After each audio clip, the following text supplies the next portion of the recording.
അതോടൊപ്പം തന്നെ മുന്തിരിങ്ങ, ഡ്രൈ ഗ്രേപ്സ്, പിന്നെ ഇപ്പം നമ്മൾ ഷുഗർ, ഇതെല്ലാം ഇട്ട ശേഷം ശരിക്കും ഇളക്കുക.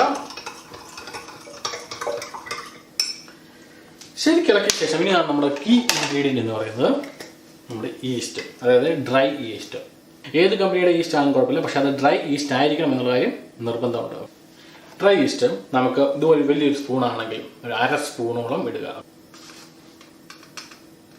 1/2 സ്പൂണോളം ഇടുക. അതിനുശേഷം ശരിക്കും ഇളക്കുക.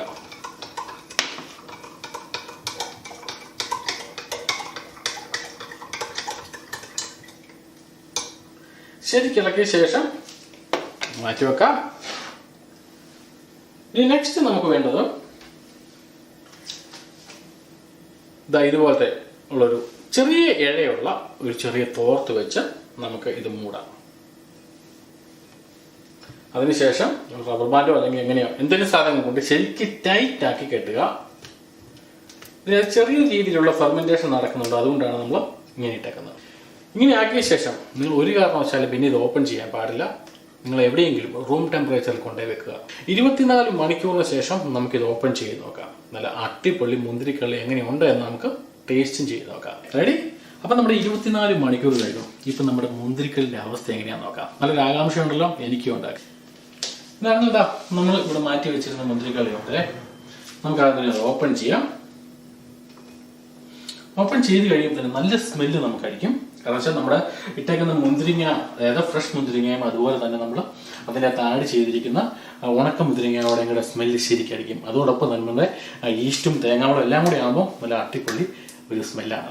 ഇനി ഇതെടുത്ത ശേഷം നമുക്ക് ഒരു കാര്യം ഇമ്പോർട്ടൻ്റ് ശ്രദ്ധിക്കണം. നമ്മൾ ഇതിൻ്റെ താഴ്ഭാഗത്തായിട്ടും മുകൾ ഭാഗത്തായിട്ടും ഒക്കെ കുറേ മട്ടം ഉണ്ടാവും. അത് നമ്മൾ ശരിക്കും അരിച്ചെടുക്കണം. അരിച്ചെടുത്ത ശേഷം മാത്രം ഉപയോഗിക്കാൻ ശ്രമിക്കുക. അരിച്ചെടുക്കാൻ വേണ്ടി നമുക്കിതുപോലുള്ള ചെറിയൊരു അരിപ്പ എടുക്കാം. അരിപ്പ എടുത്തിട്ട് നേരെ ഒരു ഗ്ലാസ്സിലേക്ക് അരിച്ചെടുത്താൽ മതി. ഓക്കെ, നിങ്ങൾ കുപ്പിയിലേക്ക് അരിച്ചെടുത്താലും കുഴപ്പമില്ല, എന്താണെങ്കിലും നമുക്ക് അരിച്ചെടുക്കാം. ഓക്കെ, ഞാൻ എന്തായാലും ഒരു ഗ്ലാസ്സിലേക്ക് ഒരല്പം അരിച്ചെടുത്തു. നമുക്കിനി ഇത് ടെസ്റ്റ് ചെയ്ത് നോക്കാം.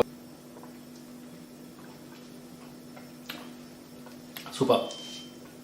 നമ്മൾ ജസ്റ്റ് ഒരു 24 മണിക്കൂർ ആയപ്പോഴത്തേക്കും നല്ല നല്ല പുളിപ്പും, അല്ലെങ്കിൽ നമ്മൾ പഞ്ചസാര ഇട്ടുകൊണ്ട് അത് കൂടുതൽ ഫെർമെന്റേഷൻ നടന്നുകൊണ്ട് നല്ല സ്പാർക്ലിങ്, അതായത് നമുക്ക് കള്ള് കുടിക്കുന്ന സാധനമായിട്ടുള്ള നമുക്കൊരു ഗ്യാസ് ഫോം ചെയ്യുമല്ലോ ഈ കള്ളിനകത്ത്, അതുപോലുള്ള എഫക്റ്റും, അതായത് നല്ല അത്യാവശ്യം നമ്മുടെ നാട്ടിൽ നിന്ന് കിട്ടുന്നതിനേക്കാളും നല്ല മുന്തിരിക്കള്ള എന്ന് വേണമെങ്കിൽ നമുക്ക് പറയാൻ സാധിക്കും.